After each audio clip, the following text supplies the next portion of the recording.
Hey, Tech Guide Ninjas here. Hope you're having a good day today. So today we're looking at how to change your name on your Canva account.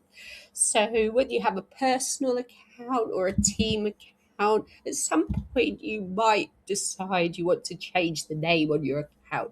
And it's really easy to do. Just follow along with me. So from your Canva homepage, you're going to look to the bottom left-hand corner and you should see your profile picture.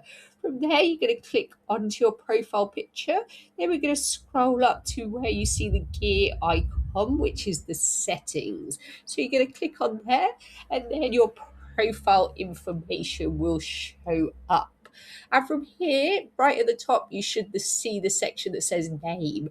And to the right of it, there's a section that says edit. All you have to do to change the name on your Canva account is click edit, type in the new name you want or delete whatever is there, and click on save, and you will have updated your name.